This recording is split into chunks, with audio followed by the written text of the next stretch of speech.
Welcome back to today's episode. We're diving into something that is actually pretty common to think about from time to time: how to feel happier. I actually got a message from a listener who brought up something really relatable: that feeling of looking back on childhood and realizing we used to smile more, laugh louder, and just feel lighter. Somewhere along the way, that spark seems to dim. So today we're going to explore why that happens and how we can actually start to find our way back to a more joyful, fulfilling state of mind. So let's talk about how to be happier. Wouldn't it be amazing if we all just woke up every single day and just immediately we were just happy every day? That would basically be heaven on earth, wouldn't it? I mean, it would. And I want you to think about this and start to think about happiness just in general. We search for pleasure, we search for things that we want to get, and when we look at, okay, I want to make my life more pleasurable, we think that pleasurable means that we're going to be happy. And it doesn't. It doesn't mean that at all. And so when I get more things that are pleasurable to me, so maybe more food or money, maybe better grades or clothes, it's going to bring all of the happiness in, right? Well, it won't. Will Smith actually has a quote that says, "Happiness is not pleasure, happiness is peace." And so we think that when we get more things, we get more of maybe other people's approval, we get more money, maybe a nice car so people think you're awesome, then we'll start to feel better about ourselves. And so people drink and they maybe do drugs, and some people do things thinking that that will make you feel better about yourself, and then that will make you happier. And then they realize that none of those things actually make them happy. And so one of the things that I think is a great question that people ask is, does money buy happiness? And some people think that it does, and others think that it doesn't. Many wealthy individuals have access to maybe endless luxuries, yet they still struggle with unhappiness, proving that money alone cannot guarantee emotional fulfillment. And it's not about the money that's actually causing them their unhappiness, just so you know. It's just that money did not buy them their happiness in the first place. And so I want you to realize that the only problems that money actually solves is money problems. That's it. It doesn't solve any other problems. Money cannot buy peace. It can only buy things. And so you could do anything that you want and have all the success, make a lot of money, all of those things, but still realize that you're still not happy. Many people do that as well. And if you become extremely wealthy and extremely successful, but you're still not happy, well, now you're just a rich, pissed off person. And so when we go back to the question from the beginning, if you look at the question, it's, well, what do I need to do to make myself happy? Are there any tips or tricks to get myself back to happiness? And I think the biggest part is that the question is actually worded incorrectly. If you want to become happier, stop trying to do stuff. Try to actually start doing less. And so we say, well, what will make me happier though? I want more things, and I want all these things that I desire, and I want more clothes, and I want all these other people's approval. None of those things are actually going to make you happy. You have to understand it's not how do I get myself to be happier, it's how do I remove the things that are making me unhappy, because happiness is actually a natural state that you have. That idea becomes even clearer when you look at how we start out in life. Our natural state, especially early in life, seems to be one of curiosity, joy, and presence. When you reflect back on how young children, before the world places all these unrealistic expectations on them, it's striking how easily they laugh, how freely they play, how effortlessly they live in the moment. They don't need a reason to be happy, it flows from them. It's a subtle but powerful reminder that happiness isn't something we have to chase, but rather it's something we start out with. And so peace and joy are built into us. When you really think about human nature, especially when basic needs are met and there's no imminent threat, joy often feels like the default setting. Children don't wait for everything to be perfect before they smile. They don't overthink or hold back. That kind of openness and lightness is already in us. It just tends to be buried under the weight of growing up. So stress, pressure, responsibility, comparison. But beneath all of that, it's still there. The goal isn't to become something new. Rather, it's to just uncover what's already there to begin with. And so when you say to yourself, what do I need to be happy? Or what do I need to try? Or what tips and tricks do you have to be happy? It's the wrong approach. Think of it this way. If a diamond is covered in dirt and poop, its brilliance won't show. Not because it's not there, but because it's hidden. You don't polish the shit, you remove it. In the same way, our happiness doesn't need to be created. It just needs to be uncovered by clearing away what's weighing it down. And then the natural shine of the diamond is what's behind all of the shit. So if happiness is our natural state, you don't try to do more. You don't try to maybe achieve more. What you need to do is figure out what you need to stop doing, what you need to remove from your life that is actually in the way of your happiness, which is our natural state. And so as I was making today's episode, I was like, you know what, let's just try to come up with a laundry list of things that most people should stop doing, right? So here's a few things that I came up with. And of course, there's definitely a whole lot more. Stop comparing yourself to other people. Stop seeking validation from others. Stop thinking that you should be further along in your life. Stop holding grudges. Stop trying to people please every single person. Stop living in the past. Also, stop worrying about the future. Stop focusing on only the negatives. Stop trying to be perfect all the time.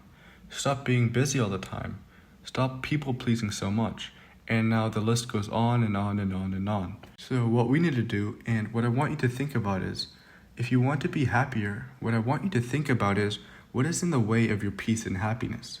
And now peace and happiness are in my mind interchangeable. I think the way I've heard it said is that happiness is peace in motion, and peace is happiness at rest. And so what is in the way of your peace and happiness? What is stealing your peace and happiness? And that's what I want you to think about. And I want you to figure out what it is and get laser-like focused to avoid or get rid of anything that steals your peace and happiness. And so what is actually stealing your peace? Well, there might be actually other people around you that are stealing your peace. Maybe if your natural state is peace and happiness, and you get around a certain someone who is a complainer or a time vampire, and they just try to bring you down, or they, in a sense, suck your energy from you, then they're probably going to be stealing your peace and happiness. Maybe you spend less time with them. That's the first thing you should quote-unquote do. Spend less time with them. That is a removal, right? Well, what about how you speak to yourself in your head? Are you the one that's actually stealing your own peace? Are your thoughts the things that are stealing your own peace? Your worry, your overthinking, your stressing? Well, what are you stressing about? Your shame, your guilt? With final season coming close, it's easy to feel overwhelmed by stress and pressure. But when things start to feel like too much, take a mental step back. Imagine watching yourself from a distance. See how in this exact moment you're okay. That test, that assignment, that grade, it's important, but right now you're safe, you're okay, and there's a calm available in the present. Tapping into that awareness can actually help break the cycle of anxiety and bring you back to a more grounded mindset. Like, your life is pretty good, but you keep telling yourself that it's not.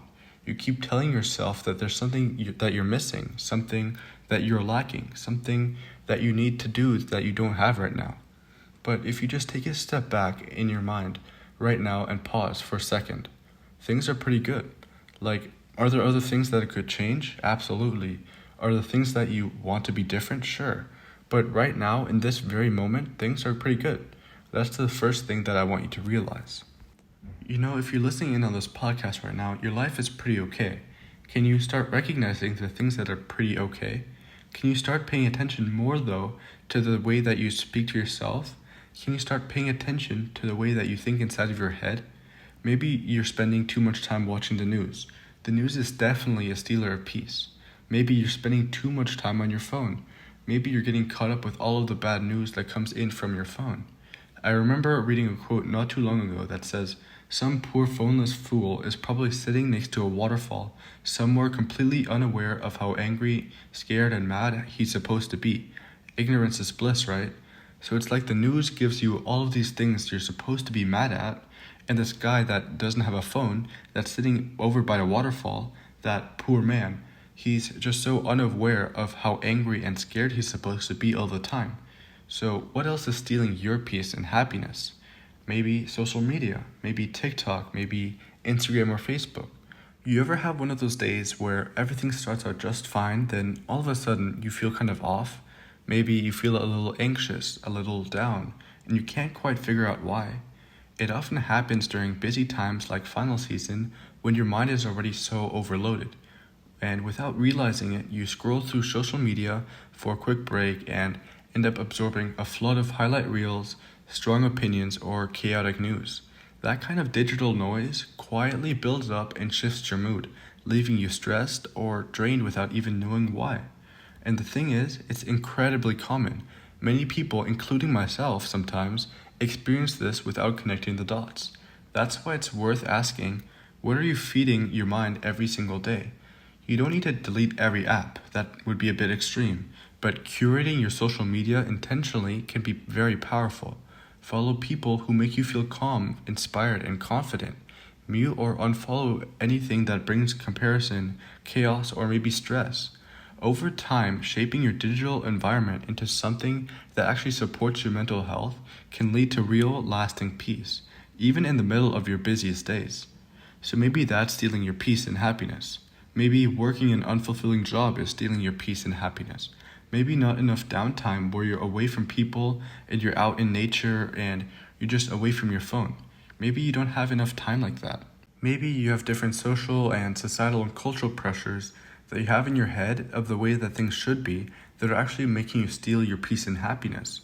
You have to have a really low tolerance for things that steal your peace. And you have to get really good at removing the things that are actually stealing your peace and happiness. Now, of course, it's not easy at first because you're actually starting to make a lot of change. You're starting to say no to things that you've been saying yes to for your entire life. But as you do it over and over again, it starts to become easier and easier. And I want you to understand that happiness is not a goal. For a while, I really screwed this up where I was, working to be happier. I was trying to get to happiness like it was some sort of destination, to get to happiness. And peace is not a destination that you get to. Happiness and peace, it's actually a state while you're on your journey. It's your birthright to be happy and to be peaceful. Now, there often comes a moment when people realize they're not just living for themselves. They're actually setting the emotional tone for their relationships and environments around them. You might actually notice how your mood affects the energy in your group chats, your friendships, and even how your family talks to you at dinner. Stress from school, friendships, or even the pressure to keep up with everything can easily spill into your attitude without you even noticing. That's when something should click. Prioritizing your peace isn't selfish, it's actually necessary. And that shift doesn't come from you doing more or trying harder. It comes from recognizing what's actually draining you and choosing to step back from it. True happiness isn't something you can chase. It's something you reveal by letting go of what no longer serves you. So when I say that happiness isn't a destination, I mean it's actually a state of being, a way of traveling through life, if you will. Think of any journey, whether it's a road trip or working towards a goal. The destination is where you're heading, but the real experience is in how you travel.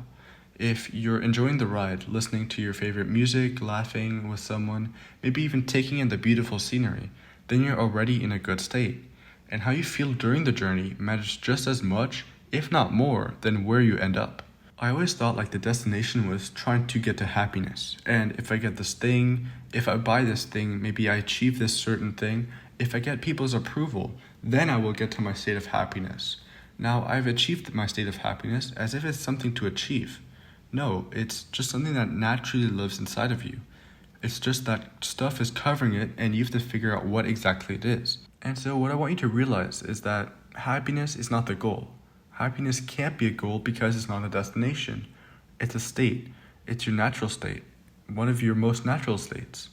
Now, one of the questions you might be wondering right now, and I thought this for a while, but if I'm happy, won't I lose all of my motivation? It's like, no, you won't. And honestly, I've seen this in my own life.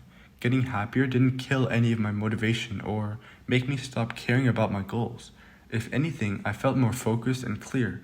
I used to think that I had to be stressed and constantly struggling to get somewhere, like it only counted if I came with burnout. But that's just not true. And the great part about this is that I found that I will still work towards everything that I want and try to achieve and try to have fun, try to get better grades and build this podcast and so on and on and on. I'll still do all of those things, but I don't have to be struggling and forcing myself or worrying the entire time or overthinking the entire time. Think about any project or goal you're working towards, whether it's getting to a certain college, finishing a big project, or maybe even just improving at something that you really care about. Just because you're aiming for a destination doesn't mean that the journey itself has to be miserable. You can still choose to enjoy the process, to find peace and fulfillment even as you work hard towards the goal. And that's what I'm really trying to get across here, That happiness is not something that you should work towards. Happiness is something that you have internally inside of you. It's just like the ring in the example from before. You just gotta get rid of all the shit and you'll notice that your natural state under of all of this is happiness. So that's what I really want you to work on. Work on removing anything that is stealing away your peace and your happiness from you. So that's what I got for you today in today's episode. If you love this episode, please do me a favor and follow the podcast and give it a rating so you don't miss any future episodes. Thanks for tuning in. I'll talk to you soon.